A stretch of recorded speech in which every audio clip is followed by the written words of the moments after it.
morning. I'm at Zoe Grace Salon and I slept in my hair last night. One thing I did before I went to bed is I put it up higher on my head so that the bobby pins weren't touching the back of my head. I'm going to show you that real quick.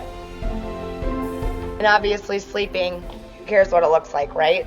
So anyways, I'm going to take my hair down.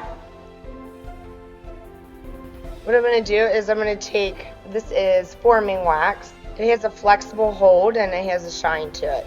So I'm going to put a little bit on my finger, about that much. So I'm just going to spread it through my fingertips and my thumb. So I'm going to start taking down those twists. And when I do it, kind of still do it in sections. And I'm going to separate those sections. So I separate it and then I retwist.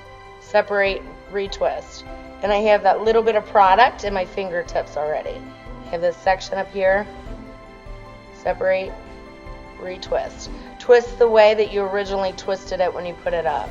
So what I also might do, I had this far over part right here. I might bring this back.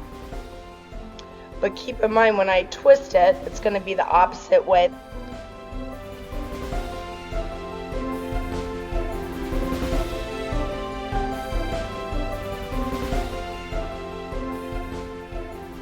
So what I love to do for day 2 hair is, it kind of depends. If I got it wet at all in the shower, I like to spray it with some dry shampoo through the part line and around my face to make it feel fresh. One thing with dry shampoo that you must know is you spray it in, you let it set for a minute, but then you need to wipe it back out.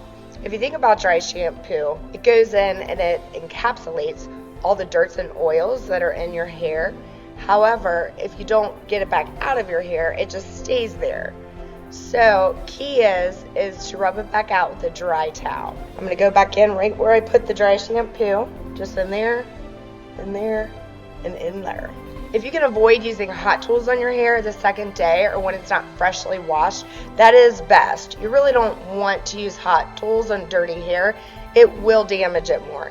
If you do choose to do that, just slightly touching it up here and there, make sure that you protect it from the heat with something like the instant blowout spray. And one of my favorites, you would spray it, shake it up, always shake it up, spray it in, and let it completely dry before you ever allow a hot tool to touch it. The key is not to overwork it, not to overdo it. An undone style is undone, right? So it depends on what you're going for, but I'm going for more of a messy, fun look.